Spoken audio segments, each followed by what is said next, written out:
Du foot, plein les oreilles. –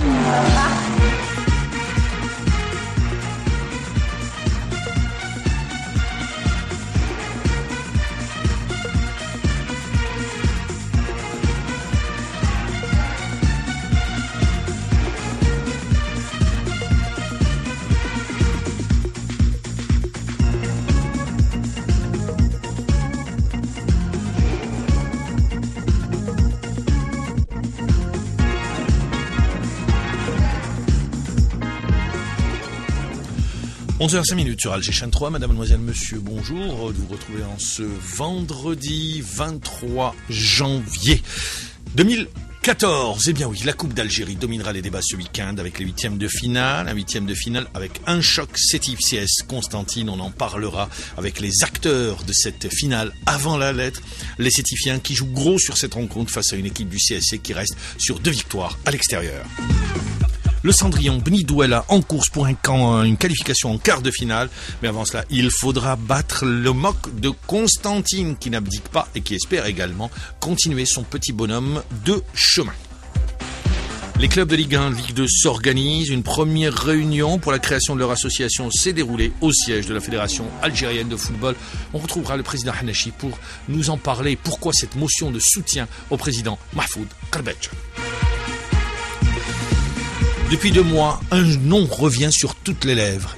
C'est Nabil Bentaleb. Il joue à Tottenham. Il s'est fait une place au soleil. L'Algérie et la France se le disputent avec notre collègue de la BBC, Gérard Herrens. Eh bien, il nous parlera de ce joueur qui est en train de briller en Angleterre. Voilà donc pour le sommaire de ce Football Magazine. Je vous l'avais dit, 8e de finale de Coupe d'Algérie dominée par le choc CS Constantine, Sétif CS Constantine, puisque c'est Sétif qui joue à domicile, une équipe sétifienne qui n'est pas au mieux, qui s'est imposée 1-0 devant Ain Fakaloun, qui est dans la difficulté sur le plan des résultats, même si cette dernière reste bien évidemment dans le sillage du leader en championnat. La Coupe d'Algérie, on dit que la Coupe c'est une spécialité sétifienne. En face, le CS Constantine qui a déjà mangé son pain noir, une équipe du CSC qui revient fort, une équipe du CSC qui reste sur 2 victoires à l'extérieur. Le CSC se déplace plein d'ambition à Sétif. Sur cette confrontation, on va retrouver l'entraîneur, l'entraîneur, il a occupé ce poste d'entraîneur puisque ça lui avait réussi, rappelez-vous, contre la JS Kabylie où le CS Constantine s'était imposé 2-1. Là, il est revenu dans la peau de gardien de but puisqu'il est sur le banc, c'est Lounes Gawawi. Mais également, on va retrouver le président Hamar qui en principe devrait être avec nous en direct, le président Hamar de l'entente de Sétif. Alors, on me dit juste où on va avoir Lounes Gawawi qui nous parle de cette confrontation, de ce match. Il est important pour les deux équipes et pour lui, ça va se jouer au détail près. On écoute Lounes Gawawi. C'est vrai qu'on a fait de bons résultats, une série de bons résultats. On a gagné à Tizi puis à Borj. Mais cette fois-ci, c'est un peu différent puisque c'est un match de coupe. Le match de coupe, ça se diffère par rapport au championnat. Et vous savez qu'on va jouer contre Sétif. Et donc, 2 équipes qui sont bien classées au championnat. Et on peut dire c'est un derby. Sétif, ils auront, comment dirais-je, le facteur terrain et public. Donc, c'est un peu difficile pour les 2 formations. Et je sais que ça va se jouer sur des petits détails. Alors vous l'avez dit, Sétif aura l'avantage du terrain et du public, mais dans le même temps, ça peut être un désavantage, notamment après le dernier résultat, petite victoire contre Ain Fakaloun, un public mécontent. C'est-à-dire, c'est des accès, d'autant plus que le président Hamar aujourd'hui est bien un peu contesté. Il faut dire que vous affrontez une équipe sétifienne qui n'est pas au mieux sur un plan mental. Peut-être oui, mais je sais quand il s'agit d'un match de coupe, comme j'ai dit, ça se diffère par rapport au championnat. Ils vont tout oublier, ils vont tout donner pour le match, pour satisfaire le public. Et nous aussi, de toute façon, les joueurs ils sont conscients de la tâche. Et comme vous savez, c'est un match de coupe. On va donner le maximum de nous-mêmes pour essayer de se qualifier. Vous savez, l'année dernière, on s'est éliminé contre le MCA. Donc c'était un peu difficile. On n'a pas digéré la défaite. Et la plupart des joueurs de l'année passée, ils sont là aujourd'hui. Donc ils sont prêts à relever le défi, Inch'Allah. Alors, Simondi est arrivé, ces changements d'entraîneur, est-ce que ça perturbe l'équipe ou bien vous dites non, on travaille dans la continuité? Pas du tout, au contraire, on travaille toujours dans la continuité. Et comme Simondi déjà, il a travaillé au championnat algérien, donc il connaît un peu la mentalité. Presque on le connaît, donc comme si c'est pas, comme s'il n'est pas nouveau chez les Verts. Donc tout va bien pour le moment et on travaille dans la continuité. Lounès Gawaoui, est-ce qu'on peut dire que ça y est, le CSC a mangé son pain noir et que c'est une nouvelle phase qui débute pour le CS Constantine, beaucoup plus de sérénité, de tranquillité? Oui, ça va. Après les victoires qu'on a fait, je peux dire que alhamdoulilah, maintenant on travaille dans la sérénité, un bon groupe, il y a une bonne ambiance entre les joueurs. Donc, si on arrive à rajouter à une victoire ou une qualification, ce sera l'idéal. Qu'est-ce qui fait la force du CSC? On l'a vu à l'extérieur, l'équipe cette année réalise d'excellents résultats. La force du CSC, c'est que je peux dire on a 20 ou 22 joueurs, ils ont tous le même niveau. D'ailleurs, depuis le début de la saison, c'est pas la même équipe qui joue. Donc le joueur qui rentre, il fait bien son travail. Donc et à l'union aussi, il y a une bonne entente entre les joueurs. Je pense que c'est notre force. Quand le directeur général du CS Constantine dit non, nous on n'a pas d'ambition cette année, on est en train de façonner une équipe, on joue le maintien, la Coupe d'Algérie c'est pas un objectif, c'est pour endormir les adversaires? Non, c'est juste pour diminuer un peu la pression du joueur parce que, comme vous savez, le CSC il a un nombre de supporters important, donc c'est normal de dire ça. Pour ne pas mettre la pression sur les joueurs et laisser jouer sur le terrain et donner le meilleur de leur-même. Quand vous voyez Sétif ces dernières semaines, gagner difficilement à domicile, être battu par l'Alba, vous dites qu'il y a un coup à jouer au stade du 8 mai 45? Oui, mais c'est pas une référence. Le Sétif, c'est dans sa tradition. Les coupes sont spécialisées, donc je sais que ce sera pas le même visage au championnat. Donc on sait que c'est un match difficile pour les deux rencontres. Mais Lounès Gawaoui, ils ont perdu un joueur important qui est Delhomme. Oui, mais c'est vrai que Delhomme c'est une pièce maîtresse dans l'équipe, mais celui qui va, j'ai dit la coupe c'est une tradition pour eux, donc ils vont tout faire. Comme nous, on va tout faire, Inch'Allah, pour se qualifier. Mais ce match, je sais qu'il va se jouer sur des petits détails. Il y a une balle arrêtée. Voilà, donc, 90, 120 ou penalty? Peut-être ça, oui.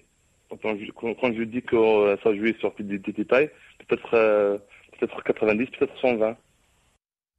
Le ton est donné, peut-être 90 minutes, peut-être 120 minutes de jeu. Eh bien, on verra comment va évoluer le match de cet après-midi et quel sens est-ce qu'il va prendre. Est-ce qu'une équipe va prendre l'ascendant? Est-ce que ça va être équilibré? Est-ce qu'on va se livrer? Parce que c'est un match qui est déterminant pour la suite de la compétition. Il reste plus que 6 équipes de Ligue 1. Chacune, eh bien, espère aller le plus loin possible. Pour nous parler également de ce 8e de finale, Gourmi, le milieu droit de l'entente de Sétif. Gourmi, bonjour. Gourmi. Bonjour. Bonjour, merci d'être avec nous en direct. Alors Gourmi, vous jouez gros cet après-midi contre le CS Constantine en coupe. Ouais, écoutez, c'est l'affiche de la Coupe d'Algérie de cette journée, je pense, entre deux grandes équipes et aujourd'hui on a à cœur de rendre nos supporters, Inch'Allah. Les rendre heureux, ça passe par une victoire. On vous a vu dans la difficulté ces dernières semaines. Comment vous l'expliquez? Le départ de Delhomme, est-ce qu'il ne risque pas de peser également quand on sait ce que représente Delhomme dans le 11 de départ? Non, c'est sûr que Mourad Delhomme, c'était une pièce maîtresse de notre équipe. Maintenant, il est parti, comme d'autres joueurs avant lui sont partis également. Maintenant, c'est vrai que ces derniers matchs, bon, on peut même pas dire ces derniers matchs parce que en championnat, on est depuis la défaite contre le Mob, on n'a pas perdu. Après, c'est vrai que cette finale de la Supercoupe, elle nous a fait un petit peu de mal moralement, mais bon, cette semaine, on a très très bien travaillé, on est tous soudés et on est vraiment motivés à faire un bon résultat aujourd'hui, Inch'Allah. Vous affrontez une équipe qui réussit très bien à l'extérieur. Elle reste sur 2 victoires. L'une contre la JS Kabylie de Buzyn 1 en championnat et l'autre à Borj Boadaric, votre voisin juste à côté, sur le score d'1-0. C'est une équipe qui à l'extérieur, eh bien, gagne. Est-ce que vous en tenez compte? Bien sûr. Ça fait partie aussi. Dans la préparation du match, hein. Exactement, comme l'USMA d'Alger, Constantine, c'est vrai que c'est des équipes qui ont un bloc défensif intéressant et ils jouent les contres parfaitement. Mais maintenant, la Coupe d'Algérie, vous savez, c'est pas le championnat. Mais la Coupe d'Algérie, on fait moins de calculs. Voilà, quoi. Moi, je pense que c'est celui qui va mettre plus de cœur qui va l'emporter aujourd'hui, quoi. Gourmi, on vous sent beaucoup plus difficile cette saison. Pardon, je vous ai pas... L'année dernière, vous aviez beaucoup plus de facilité à gagner à domicile. Cette saison, c'est beaucoup plus compliqué. Bah écoutez, c'est vrai que l'année dernière, bon, comme vous le savez, il y a beaucoup de joueurs qui sont partis. Mais maintenant, on a une autre façon d'évoluer. C'est vrai qu'à domicile, maintenant qu'on a gagné 2 titres consécutifs aussi, les équipes quand elles viennent affectives, voilà quoi. C'est vrai qu'elles jouent défensivement et c'est vrai que des fois, ça nous met un petit peu en difficulté. Mais bon, maintenant, nous, on continue à travailler, tout ça. On va essayer de trouver les solutions aujourd'hui pour ramener la qualification affective. Alors, ramener la qualification, vous l'avez dit, ça passe par une victoire. Vous jouez à domicile. La situation du club, les difficultés rencontrées sur le plan financier, ça influe négativement sur le comportement des joueurs? Sur le mental des joueurs, plutôt? Bah écoutez, les problèmes financiers, bon, comme je vous ai dit la dernière fois, je pense que c'est pas qu'affectif qu'on rencontre ce genre de problème en Algérie. Maintenant, c'est vrai qu'on a quelques retards de salaire, mais bon, les dirigeants, ils sont venus pour nous dire que cette semaine, à partir de la semaine prochaine, on sera régularisé, Inch'Allah. Maintenant, à nous concentrer sur le plan sportif et après, je pense que le plan financier il va suivre très vite. La réaction du public lors du dernier match contre Ain Fakron également, est-ce qu'elle montre pas qu'il y a comme, disons, de l'électricité dans l'air? Non, mais là, par contre, là, ça, on peut pas le cacher. On va pas dire que tout roule, tout va bien, tout est rose. C'est clair que les supporters de cette équipe, peut-être qu'ils reprochent à la direction ou à certains joueurs, c'est que c'est vrai que, par exemple, l'année dernière, on pratiquait vraiment un très très beau football. Ah, vous jouiez très bien l'année dernière. C'était vraiment, vous étiez les grandes équipes. Voilà, nous, El Harra, je pense qu'on était les équipes qui pratiquaient le meilleur football en Algérie. C'est vrai que cette année, on a un petit peu plus de difficultés et tout ça, mais bon, vous savez, quand il y a beaucoup de joueurs cadres de l'équipe qui partent et qu'il y a une autre culture il y a un autre coach qui vient et qui met en place un autre football, après c'est différent.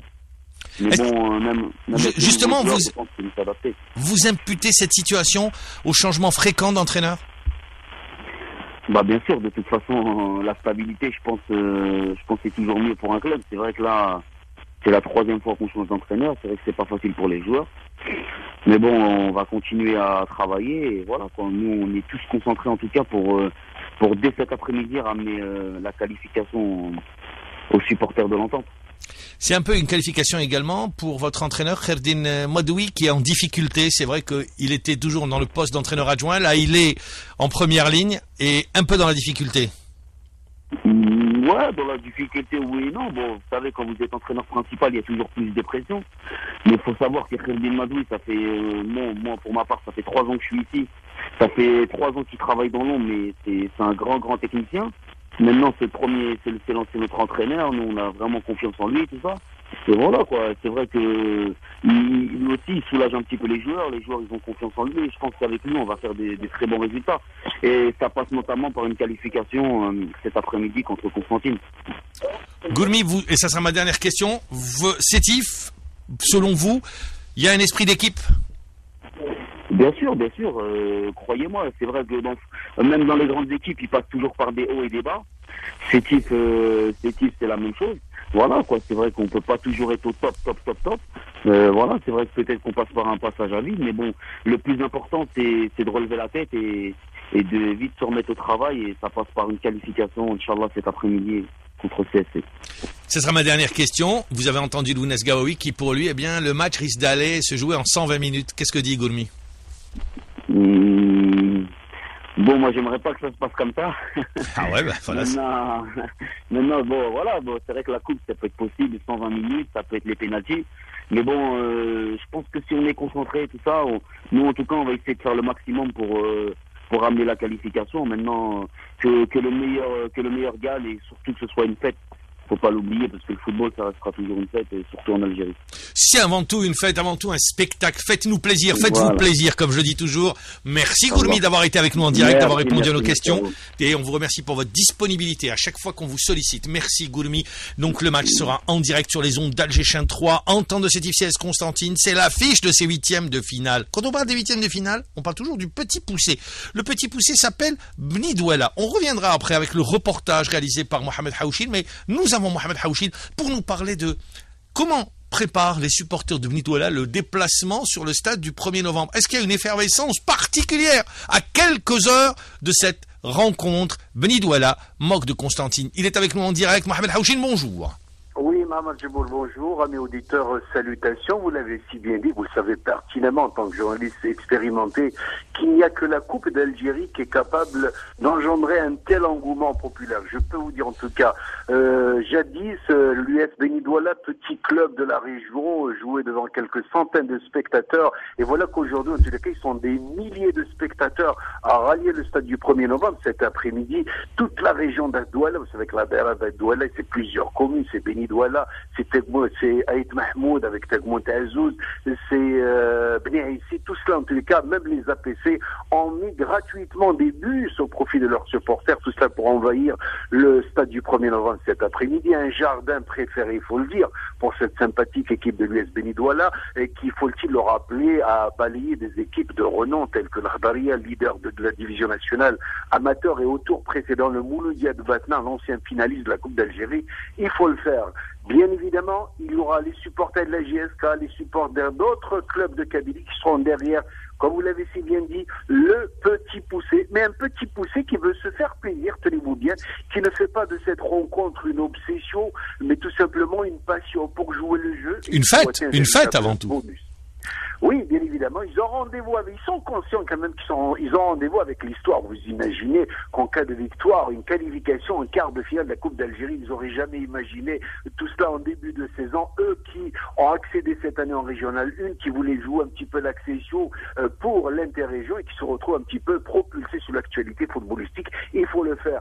Ce qui m'a étonné, me fait plaisir en tout cas, côté dirigeants, staff technique et joueurs de la JSK, de l'US Bni Douala, tenez-vous bien, aucune préparation spéciale, aucun regroupement, alors qu'ils ont les moyens de se regrouper. Les dirigeants ont voulu éviter toute forme. On ne change pas les bonnes habitudes.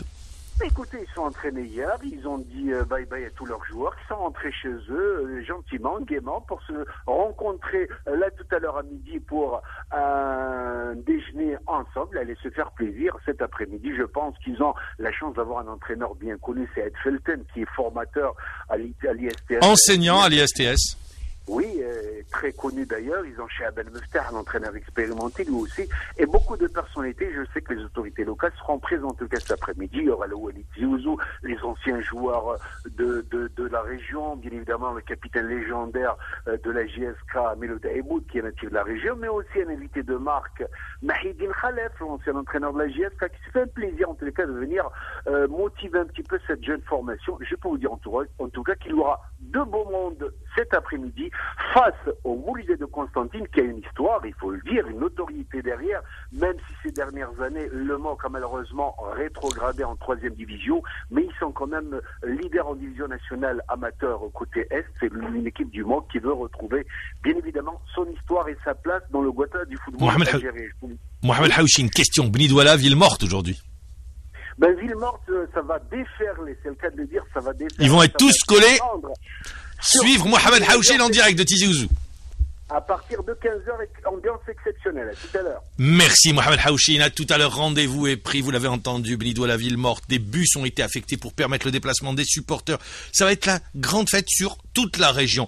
On va parler maintenant sur le plan technique. Comment se prépare l'équipe, dans quelles conditions, quelle équipe va être alignée. Reportage signé Mohamed Haouchine.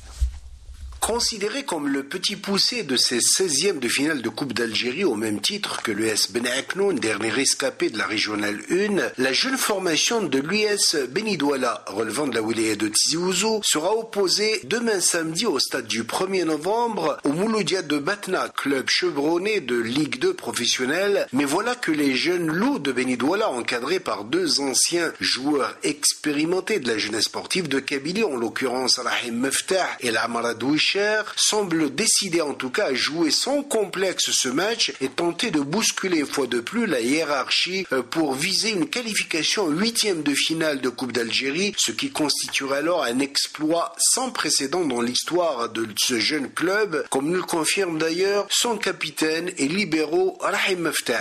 C'est un match très important pour les jeunes de Beni Douala, les joueurs de Beni Douala. C'est la première fois qu'ils vont jouer 16e de finale. Jouer un match de 16e de finale, c'est la première fois. C'est un honneur pour les joueurs. C'est vrai, c'est un événement pour la commune de Beni Douala. La plupart des joueurs, ils ont moins de 23 ans par 3 joueurs qui dépassent les 30 ans. On va jouer sans complexe, même ce match de 16e de finale. On n'a rien à perdre. On a tout à gagner dans ce match. C'est 16e de finale. Le fait d'entendre 16e de finale, c'est un encouragement pour les joueurs. C'est un autre souffle pour les joueurs. Très bien, vous aurez l'avantage aussi de jouer dans un jardin que vous connaissez, le stade du 1er novembre. C'est vrai, on a l'avantage de jouer le 32e et 16e de finale à domicile. Tous les supporters qui sont venus voir le US Beni Douala, on espère qu'ils vont venir double, peut-être le triple de ce match. On espère qu'on va gagner ce match, Inch'Allah. On va donner la parole au président. On dit, alors Hussein Amam, président, on dit d'abord que cette équipe de football a gravé plusieurs échelons. On dit que vous êtes derrière cet essor considérable du club. Je dis bonjour à tout le monde. Je dirais que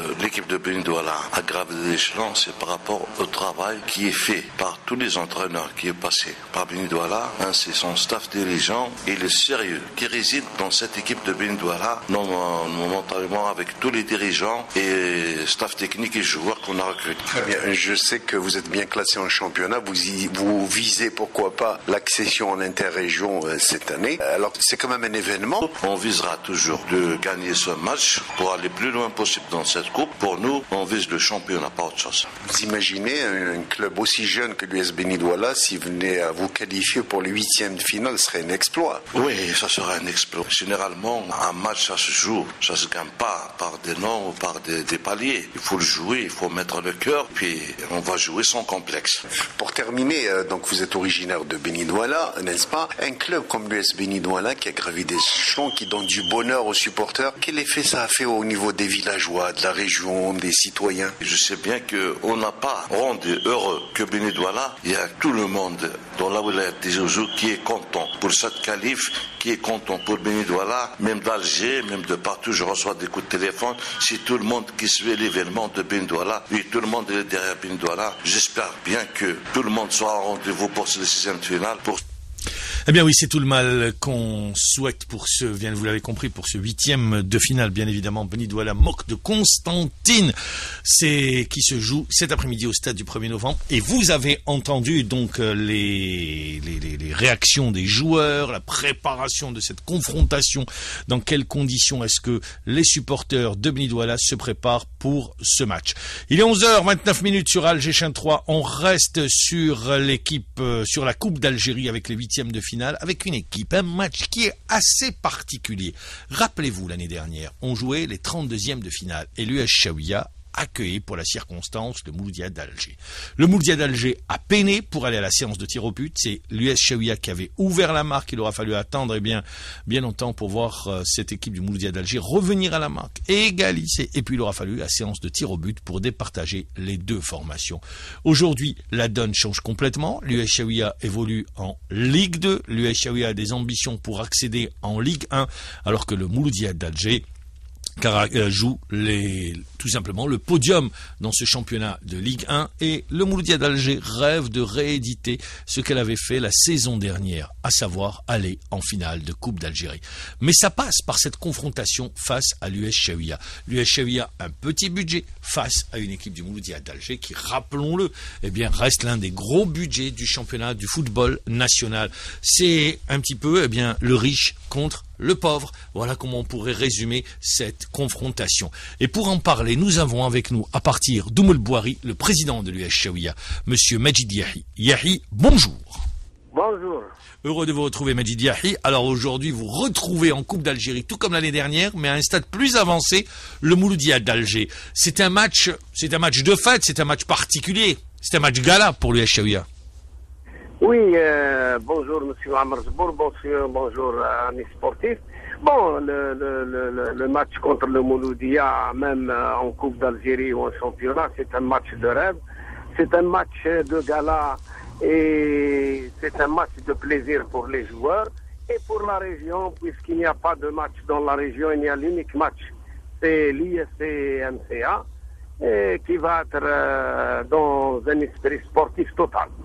Alors, esprit sportif, l'année dernière, ça a été très compliqué pour le Mouloudia d'Alger, c'est-à-dire que rien n'est fait parce que cette équipe de l'US Chaouia, votre équipe en l'occurrence, joue bien, tout le monde s'accorde à le dire, et puis à domicile, elle reste difficile à jouer.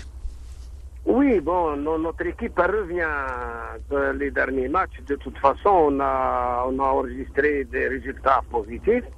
Et surtout avec l'arrivée de Haj Mansour, l'équipe retrouve ses marques. Les jeunes veulent progresser, sont en train de travailler. Et de toute façon, ce ne sera pas un match facile pour le Mouloudia, ni pour nous. Mais nous avons les moyens de battre le MCA. Qu'est-ce qui fait la force de l'US Chaouia? Wallah, la force de l'UFC, c'est sa jeunesse. Ils vont jouer contre des espoirs. Et le MCA va découvrir que les milliards ne suffisent pas. Il suffit de mettre de bons jeunes dans de bonnes conditions, des joueurs qui veulent arriver, qui cherchent à progresser et à voir la porte de leur avenir s'ouvrir à partir de l'US Chaouia. Alors, Abdelmajid Yahi, pour les plus jeunes, ils s'en souviennent pas, mais l'US Chaouia, dans les années 90, avait gagné le championnat d'Algérie, avait participé à la Coupe d'Afrique des clubs champions. C'était l'une des grosses équipes, une équipe phare que vous aviez montée à l'époque. Est-ce qu'on est dans les mêmes conditions aujourd'hui? Non, on n'est pas dans les mêmes conditions, mais je peux espérer un avenir meilleur du club. Il va revenir à sa gloire d'antan, puisque j'ai déjà une jeune équipe de dirigeants qui est avec moi, qui veulent apprendre, qui veulent donner un peu à ce club. Et même les autorités, surtout nous avons le Wali qui est en train d'aider, de faire le maximum pour le club. Nous avons des autorités locaux également qui veulent donner. Et si l'essentiel, on trouvera un bon sponsor et on a les infrastructures également qui manquent. Nous avons un stade qui n'y a même pas de chauffage, un stade ancien qui mérite une rénovation totale. Et pourquoi pas s'occuper de l'autre pauvre et de l'ouvrir et de le mettre à la disposition de ces jeunes. Pour la potentialité joueurs et jeunes, nous avons les moyens. Majid Yahi, l'US Chaouia, c'est un club vous voulez lui donner un rayonnement au niveau de la wilaya, ou vous voulez justement également faire comme par le passé, recruter à droite à gauche? Non, c'est le club, il recrute de bons talents. Vous savez que nous avons des jeunes de l'académie de la fédération qui jouent avec nous, que nous avons pris en charge parce que les autres clubs phares les ont rejetés de leur club. Donc nous, on leur donne les moyens de s'épanouir et pourquoi pas faire progresser le club en même temps. Pour vous, c'est la Coupe d'Algérie, c'est d'aller le plus loin possible ou bien l'accession? Qu'est-ce que vous visez des deux? Wallahi, la Coupe d'Algérie, c'est quand même un tremplin pour le club. On va viser d'aller un peu plus loin.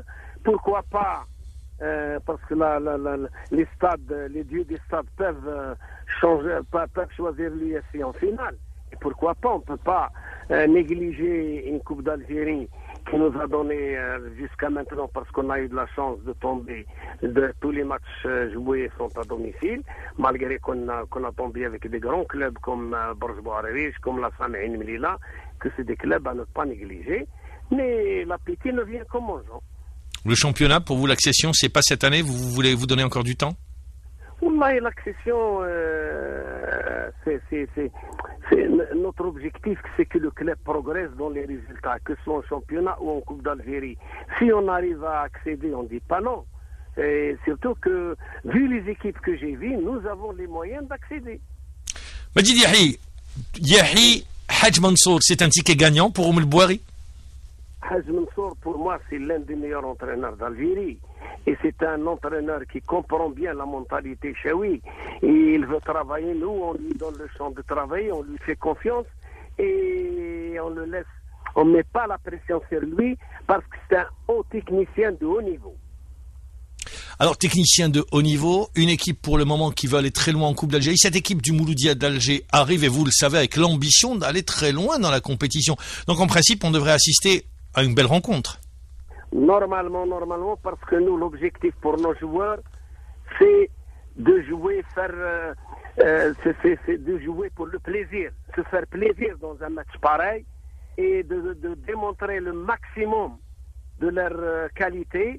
On met pas de pression sur eux, on les laisse jouer pour se faire plaisir et pourquoi pas ne pas se qualifier, et le MCA ne va pas trouver un club qui lui offre la qualification dans ce match. Merci Majid Yahi. Eh bien, je rappelle, US Chaouia Mouloudia d'Alger, c'est des retrouvailles en Coupe d'Algérie. Et maintenant, nous avons également un entraîneur qui a entraîné l'US Chaouia, mais aujourd'hui qui est à Chiraga. Et la Coupe d'Algérie, aujourd'hui dans Football Magazine, l'idée c'est de montrer également ces clubs dont on parle pas beaucoup, mais la Coupe d'Algérie leur permet justement une grande exposition. La JSM Chiraga qui rêve d'aller en quart de finale. Et ça serait une première dans l'histoire de la JSM Chiraga. Son entraîneur, Dan Angelescu, en rêve également. Il est avec nous en direct. Dan Angelescu, bonjour. Bonjour, monsieur maman. Vous avez une expérience du football national, vous êtes passé par le Net du Sindé, vous êtes passé par l'US Chaouia, aujourd'hui vous êtes à la JSM Chiraga. Alors Chiraga en Coupe d'Algérie, vous rêvez tous à Chiraga d'une place en quart de finale? Comme ça s'appelle, en première fois, je vais vous dire que pour nous, la coupe, c'est pas une, comme ça s'appelle, une grande importance. Pour nous, la coupe, c'est une moyen supplémentaire de préparer notre équipe pour le championnat. Et comme ça s'appelle, tout le monde, on a travaillé cette période très dure. On a été dans un stage de 10 jours à Béjaïa. Et avec cette occasion, nous tous, les hommes de Chiraga, on veut remercier pour toutes les conditions qu'il a mis à notre disposition, monsieur Laglac nous dit là-bas à Béjaïa. Mais comme je vous dis, pour nous, le match de coupe, c'est en première fois une possibilité de préparer l'équipe au niveau supplémentaire. Alors, c'est vrai que vous avez une chance d'aller en quart de finale, mais ne me dites pas, on en rêve du côté de Chiraga, de ce quart de finale, d'aller en quart de finale. Oui, ça, de ce côté, vous avez raison, parce que toute la famille de Chiraga, dirigeants, joueurs, staff technique, les supporters, les responsables de la ville, et toute cette grande famille de Chiraga, à mon avis, ils méritent d'avoir ça. Et j'espère que nous, on peut les offrir cette occasion d'être fiers de nous et d'être fiers d'eux-mêmes. Vous jouez à domicile, à la maison, ça peut être un avantage.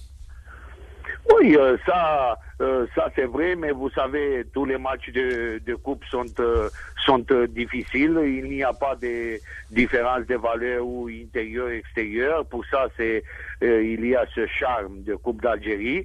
Mais moi, j'ai dit pour mes joueurs que je les demande une seule chose, d'avoir la possibilité à la fin de match de quitter le terrain avec la tête haute et d'être fiers d'eux-mêmes, parce que ils sont obligés de penser qu'ils représentent une grande famille de Chiraga, un grand club qui a une histoire.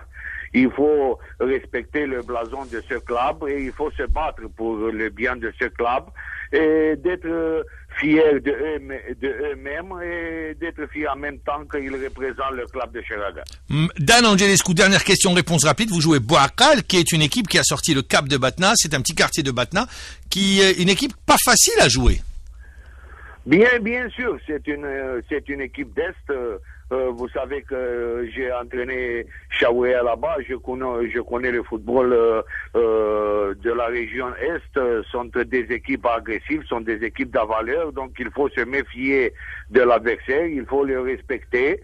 Et en même temps, il faut être conscient que on a une grande tâche à faire. Parce que nous, ici, à Chiraga, toute cette famille de Chiraga, on veut ici former une équipe compétitive, avec une mentalité professionnelle, et une équipe qui commence de jouer le football moderne qui est demandé par le football d'aujourd'hui maintenant. Dan Angelescu, merci d'avoir été avec nous en direct. Voilà pour la Coupe d'Algérie, je le rappelle, la Coupe sur 2 jours, les huitièmes de finale, aujourd'hui et demain, avec de superbes affiches, dominées bien évidemment par le choc entre l'Entente de Sétif et le CS Constantine. À 11h40 minutes, on quitte la Coupe d'Algérie pour retrouver Azdin Aïdjoudi, l'entraîneur de la JS Kabylie. Rappelez-vous, la semaine dernière, Azdin Aïdjoudi montait au créneau pour dire, écoutez, certains sont en train d'exercer une pression négative. J'ai été pris à partie par des supporters au stade. Alors, est-ce que cela a réagi négativement sur l'équipe ou bien c'est rentré dans l'ordre? Pour répondre à cette question, Azdin Aïdjoudi est avec nous en direct. Azdin, bonjour. Bonjour, mon ami auditeur. Je tiens déjà à rendre hommage à notre ami Dan Angelescu, que je salue bien. Tout de même, je suis à Sidi Bel Abbas, je suis à quelques kilomètres de Saïda en route avec mon ami Omar Hamnad. On vous salue bien, merci. Et tous les supporters de la GSK. J'estime que j'étais très en colère. C'est vrai. Vous nous avez étonné. La GSK venait de gagner et vous faites une telle déclaration à la fin. Ça veut dire qu'il y avait un malaise. Non, tout de même, vous savez, il y a toujours des malaises dans toutes les équipes. Moi, j'ai essayé de faire appel à nos supporters, comme j'ai fait un appel de leur retour, je les remercie, ils sont venus, mais malheureusement, il y a toujours des énergumènes. On a voulu toucher au président, on a voulu toucher aux dirigeants. Et surtout à ma personne, parce que je tiens à le dire que je suis le seul responsable technique de cette équipe, et il y a eu des mécontents, mais toujours est-il, j'ai eu des échos favorables. Azdin, est-ce que c'est rentré dans l'ordre ou pas? Oui, les joueurs ne sont pas vraiment touchés ou ne sont pas vraiment affectés. Et il y a la sérénité dans le groupe. On travaille, alhamdoulilah, dans la sérénité. On a le soutien de nos vrais supporters. Ils sont toujours avec la JSK, comme il a toujours dit, la JSK gagne ou elle perd. Elle est toujours dans nos cœurs. C'est pour ça que j'ai fait cet appel, parce que c'est pas juste à la défaite qu'on essaie de nous juger ou de nous faire du mal. Vous avez voulu saisir justement l'occasion de la victoire pour tirer la sonnette d'alarme et dire faites attention, vous ne servez pas la JSK. C'est ça, si je comprends bien. Moi, on travaille dans l'intérêt. Le président veille sur le club. Moi, je veille sur l'équipe et on essaie de donner la meilleure image possible. Et il y a du travail à la JSK, il y a tout un projet à la JSK. Comme je l'ai dit, avec ou sans Aïdjoudi, avec ou sans Hanachi, la JSK doit exister, doit être toujours grande, doit être toujours conquérante. C'est une équipe de titre. On doit aller toujours vers l'avant. Eh bien, voilà, vous l'avez très bien résumé. Donc, pour vous, il y avait un malaise. Vous avez percé l'abcès pour dire, voilà, certains déstabilisent la JS Kabylie. Vous avez choisi le moment. C'est-à-dire, c'est pas innocent. Vous avez dit, après une victoire, comme ça, on va sensibiliser tout le monde. Et là, parce qu'il faut y aller jusqu'au bout, il y a des plaintes qui ont été déposées contre ces personnes et pour les mettre face à leurs responsabilités ils s'en prenaient à votre personne et à la personne du président de la JS Kabylie. Voilà, tout rentre dans l'ordre. Le groupe n'a pas été affecté. Et rappelons que la JS Kabylie joue un match de coupe contre le Mouloudia de Saïda. La rencontre se joue demain à Saïda, une équipe de la JSK qui reste, rappelons-le, sur une victoire à domicile. À 11h45 cette semaine, il y a eu une réunion des clubs. 8 présidents de clubs étaient présents. Elle s'est déroulée au siège de la Fédération algérienne de football, c'est-à-dire au niveau de Dil Ibrahim, c'est-à-dire également que la fédération acquiesce ou accepte que justement les clubs s'organisent. Alors, quelle est la différence? Il y a eu plusieurs tentatives, le forum, les clubs se sont réunis et tout. À chaque fois, après, au bout d'un moment, ça explose. Alors, est-ce que cette fois, la donne va changer? Celui qui a toute l'expérience voulue, qui est le doyen des présidents, c'est le président Hanachi. Président Hanachi, bonjour. Bonjour Maman, bonjour amis auditeurs. Président Hanachi, qu'est-ce qui fait la différence entre cette réunion, cette fois-ci, et les autres? Je vais vous demander de diminuer votre transistor, s'il vous plaît. Maman, oui. On a pris, parce qu'on a attendu, on a demandé à voir le Premier ministre. Je pense que il est occupé, c'est vrai, mais il nous a pas reçus et on a décidé de faire la réunion. On a demandé à la fédération d'avertir Ourawa parce qu'il nous c'est le bien des clubs, la fédération, pour faire la réunion au niveau de la fédération. Ils nous ont accepté et on s'est réunis unanime. Tous les dirigeants veulent l'association parce que il y a 4 équipes qui ont 4 Président Hanachi, je ne sais pas si vous me recevez, je vais vous demander de diminuer votre transistor parce que c'est désagréable à l'écoute pour les auditeurs et de toute façon vous allez nous recevoir très bien, pas de problème. C'est bon comme ça. Ah, très bien. Alors, Président Hanachi, il y a 4 équipes, allez-y. Il y a 4 équipes qui ont reçu des sociétés et les autres, on a tous dit, on est tous des Algériens. Et aujourd'hui, les sociétés font ce qu'ils veulent et nous, 25 millions de dinars, alors qu'on a donné les bilans.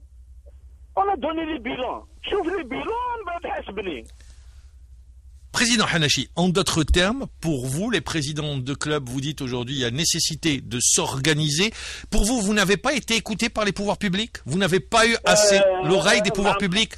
Maman, oui. On nous donne 25 millions de dinars d'accompagnement de l'État ou les يحاسبوك ou les sociétés يعطيوهم واش يحبوا وكيفاش كيما عاد نقول on est tous des Algériens. Moi je suis le responsable en Kabylie. واحد اللي responsable في الصيف واحد اللي responsable في سعيدة في واحد في شلف. C'est tout à fait normal. L'État doit se pencher sur ce problème. Et on est à 4 mois des élections. Oui. On est à 4 mois des élections. Alors, pourquoi il faut aider tout le monde ou enlever à tout le monde? Pour vous, il y a une politique de 2 poids 2 mesures? Bien sûr, je dis les 4 vérités là, peut-être Non mais tout le monde vous écoute, il n'y a pas de problème. Moi, je suis pas fou, je suis correct. On donne le bilan, maman. S'ils contrôlent le bilan, ou ils يلقاو حاجة خاصة يقولوا لنا يدونا الحبس سيدي. Alors, Président Hanachi, ce qui s'est passé, c'est que le ministère de la Jeunesse et des Sports vous a demandé, je pense pas à vous, quand je dis la JSK, au club, à tous les clubs, de justifier. J'ai devant moi, par chapitre, l'accompagnement de l'État. On connaît l'accompagnement de l'État. Mais il est normal, reconnaissez. Oui. On a décidé. L'accompagnement de l'État, nous le professionnalisme. La Belgique, aujourd'hui, ils ne sont pas encore professionnels à 100%. Oui. Mais. Alors que les sociétés, 4 sociétés, Président Hanachi, attendez. Il est normal que l'État ou que le ministère de la Jeunesse et des Sports qui a donné 25 millions de dinars vous demande comment est-ce que l'argent a été dépensé. Ça, c'est tout à fait normal. Mais dans le même temps, là où vous avez raison, vous dites il ne doit pas y avoir que 4 clubs. Tous les clubs doivent être mis sur le même pied d'égalité. Pour résumer. Oui. Il faut comprendre une chose. Lorsqu'on nous demande les bilans, oui. Ça veut dire qu'ils sont au courant de tout.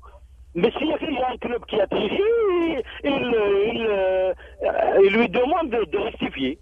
Voilà, donc c'est très bien. Donc, on a tous donné les bilans, sauf un club parce qu'il y a un problème, je crois, l'MCO, entre l'ancien président et les dirigeants actuels, ils n'ont pas reçu Président Hanachi, les papiers qu'il faut. Pour que les auditeurs puissent comprendre, vous ne contestez pas le fait qu'on demande au club de justifier ou de présenter le bilan sur les dépenses. Ce que contestent les clubs, c'est le fait que l'accompagnement ne soit pas égal pour tout le monde. C'est ce que vous dites. Ne soit pas égal, c'est pas suffisant pour les clubs. L'accompagnement de l'État, il doit être conséquent. Au moins, il bouge au bien. C'est-à-dire? C'est-à-dire, ils peuvent travailler avec. Parce que maintenant, tous les clubs sont dans les litiges. Moi, j'ai pas ce problème à moi. Non, pas vous. On parle des clubs parce que je m'adresse pas au président de la JS Kabylie. Pas ce problème. Un joueur Mercedes d'Oro. 1 centime. Président Hanachi, on n'est pas en train de parler de la JSK, on parle de la photographie de l'ensemble de la situation des clubs de Ligue 1. Mais il faut connaître ces clubs. Il faut qu'on s'entraide entre nous. D'accord, ça c'est le premier point. Vous demandez à être reçu par le Premier ministre parce qu'il y a une situation donnée qui fait que 4 clubs sont pris en charge par des sociétés et le reste non. C'est ce que vous dites. Bien sûr, maman. C'est tout à fait normal. Deuxième point. Les clubs, vous avez établi une motion de soutien à Mahfoud Karbadj. Pourquoi? Est-ce qu'il a besoin d'être soutenu, Mahfoud Karbadj? Oui, maman, vous savez que le président Karbadj, Mahfoud, oui. Il est issu des clubs. Ça, je le sais. C'est l'émanation des clubs. Oui, mais pourquoi il est en il est en difficulté actuellement? Il est en parce que on a fait le soutien à maman par rapport à ce qui s'est passé avec la Ligue. Avec la Commission centrale d'arbitrage. La Commission centrale d'arbitrage. Voilà, c'est tout à fait normal. Le premier, c'est Reda Malek du CRB. D'accord. C'est tout à fait normal. Il est l'émanation du club. Il est un autre, il Belhed Lakar, il était l'émanation du club et on lui apporte notre soutien. Et le troisième point, il est important également, vous dites tous les clubs à l'unanimité dénoncent la combine. Vous dites s'il vous plaît, stop les gars. C'est ça. Oui. Oui, moi je leur ai dit, je leur ai même demandé, نجيبوا النسخة ونحلفوا. Oui. Parce que l'arbitrage, c'est bien beau de critiquer l'arbitrage, mais ça vient des clubs. La corruption vient des clubs. Donc vous dites, ça n'aide pas le football national, arrêtons quoi. Bien sûr, ça n'aide pas. Quelqu'un qui achète un match, aïb. Et ça se fait vraiment, malheureusement, c'est une pratique qui existe. Et vous le dites. Bien sûr qu'elle existe. Bien sûr. C'est pour ça que vous dites, moi je dis les choses telles qu'elles sont, avec toute la franchise voulue. Moi je dénonce. Moi, j'ai présidé cette réunion. J'ai donné à tout le monde la parole, unanime, tout le monde, vis-à-vis de l'arbitrage. D'accord. Tous les présidents de clubs ont critiqué l'arbitrage. Maintenant, c'est à la fédération, à Belhed, de voir comment. Moi, je leur ai même proposé, Mammar. Oui. Je leur ai proposé, Goutroum, vous connaissez le football marocain. Il était le plus corrompu. Oui. Aujourd'hui, c'est le meilleur football en point d'arbitrage. Hein. Ouais, ils ont une très grande qualité. Parce qu'ils ont une télévision qui voit tous les restes et qui critique l'arbitre. Ce qui fait les arbitres maintenant... Ils font très attention. Ils font attention. Eh bien... On fait pas rien. Eh ben, on devrait le faire et on va le faire, on va essayer de le faire. Ça, c'est très bien, je vous promets. Il faut qu'on voit avec la télévision, les émissions une émission à l'arbitrage. Ou sauf qu'il va jouer l'arbitrage. Eh bien, je vous remercie, ça, l'arbitrage, la motion de soutien, vous expliquez pourquoi les clubs se sont réunis et ce que vous attendez dans les tout prochains jours d'être reçus par le Premier ministre. Entre-temps, on rappellera que le 3 février prochain sera créée donc cette association. Président Hanachi, merci d'avoir été avec nous en direct, merci d'avoir répondu à nos questions et merci pour votre disponibilité. On arrive à la fin de l'émission. On va aller en Angleterre pour retrouver donc Gérard Herrens, qui est journaliste à la BBC. Il est avec nous en direct. Gérard Herrens, bonjour. Oui, bonjour. Alors, on le disait au tout début de cette émission, il y a un nom qui aujourd'hui, dont on parle beaucoup. C'est Nabil Bentaleb. Personne ne le connaissait il y a 8 mois de ça. Et là, il a gagné ses galons de titulaire à Tottenham, qui est l'un des 5-6 grands clubs qui animent le championnat d'Angleterre. Qui est Nabil Bentaleb? Parce que on dit que même les Anglais s'y intéressent aujourd'hui. Oui, désormais, c'est vrai, il intéresse un peu tout le monde, à vrai dire. Ce garçon de 19 ans s'est révélé il y a quelques semaines à peine, comme vous l'avez bien dit. Il y a quelques mois encore, nul ne connaissait son nom, mais il n'a que 19 ans. Après tout, c'est l'âge auquel les talents viennent à éclosion. Et c'est ce qui est arrivé très soudainement pour lui. L'arrivée de Tim Sherwood au poste d'entraîneur de Tottenham a radicalement changé la vie de Nabil Bentaleb. En effet, il est titularisé depuis l'arrivée de Tim Sherwood au poste de milieu axial. C'est un poste difficile à pourvoir, bien entendu, et ce garçon de 19 ans a montré une classe phénoménale. Sa prestation, en particulier le week-end dernier contre Crystal Palace, a laissé tout le monde absolument rêveur. Il a réussi tous ses tacles, 10 sur 10. Il a réussi 91% de ses passes à ses partenaires. Il a failli marquer un but, un boulet de canon de plus de 25 mètres qui est allé s'écraser sur le montant du but adverse. Bref, une prestation de rêve pour ce jeune joueur à qui l'avenir semble absolument radieux désormais.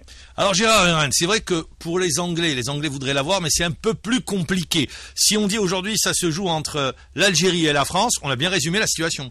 Je crois que c'est exactement ça, parce que pour l'Angleterre, il pourrait pas être sélectionnable avant 2 années encore. Et dans les 2 ans qui viennent, il est absolument certain que ce garçon sera sélectionné quelque part ailleurs qu'en Angleterre. On pense à l'équipe de France, il a déjà été retenu chez les juniors dans cette équipe-là. À quelques mois du mondial, et s'il enchaîne les prestations qu'il a réussies, il est certain que Didier Deschamps pourrait fort bien faire appel à lui, et l'équipe de France a en effet besoin d'un joueur de ce calibre, dirais-je. Maintenant, c'est un garçon qui est né en France et qui, à ma connaissance, n'a pas la nationalité algérienne. Donc, si, comme je le pense bien entendu, les sélectionneurs algériens s'intéressent à lui, il faut qu'ils entament au plus vite une procédure de naturalisation afin de sécuriser en quelque sorte sa place parmi les Fennecs. Mais ce n'est pas un cas FIFA, rappelons-le.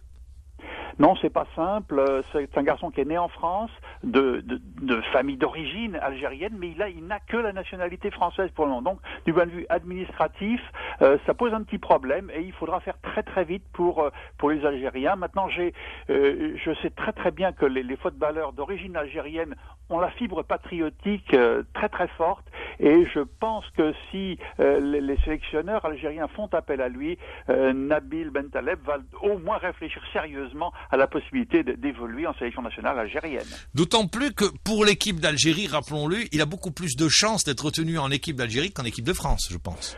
C'est probable, mais encore une fois, s'il enchaîne les prestations telles qu'il en a fourni contre Crystal Palace le week-end dernier, je suis certain que Didier Deschamps va aller voir ce dont il est capable et pourrait fort bien l'incorporer. C'est ce qui est arrivé à Paul Pogba, qui a été titularisé en équipe de France il y a de cela quelques mois à peine, et qui s'est imposé très vite comme un titulaire indiscutable au poste de milieu axial lui aussi, dans un registre peut-être un peu plus défensif d'ailleurs que Nabil Bentaleb. Mais ça serait, c'est pas impossible. Donc il faut vraiment que les sélectionneurs algériens fassent vite. Parce que pour se faire une place au soleil à Tottenham, c'est compliqué tout de même. Ah, c'est compliqué, exactement, mais justement, le talent a parlé, là, en l'occurrence. Puis un changement d'entraîneur, encore une fois, André Villas-Boas, le Portugais qui a été limogé il y a de cela 5 semaines environ, est probablement un homme très prudent. Il préférait peut-être que ce jeune talent arrive plus lentement à éclosion. Tim Sherwood lui a donné sa chance, et c'est un peu ce qui s'est passé pour Adebayor, qui est un joueur confirmé bien sûr, mais Emmanuel Adebayor était en quelque sorte enfermé dans un placard à Tottenham. Sa carrière est ressortie du néant en quelque sorte grâce à l'arrivée de Tim Sherwood, et pour Nabil Bentaleb, c'est évidemment l'arrivée au soleil d'un seul coup. Alors, ça sera ma dernière question aujourd'hui, il lui faudra enchaîner les bonnes performances. Oui, ça c'est une chose. La régularité en termes de performance. c'est essentiel. Réussir un gros match, bien entendu, ça va lui donner confiance. Il faut pas que ça lui tourne la tête non plus. J'espère pour lui, je le connais pas personnellement, donc je peux pas en parler. J'espère pour lui qu'il a la tête solide et qu'il pourra donner toute la mesure de cet extraordinaire talent qui est le sien. Gérard Renz, je vous rappelle, journaliste à la BBC, merci d'avoir été avec nous en direct, d'avoir répondu à nos questions.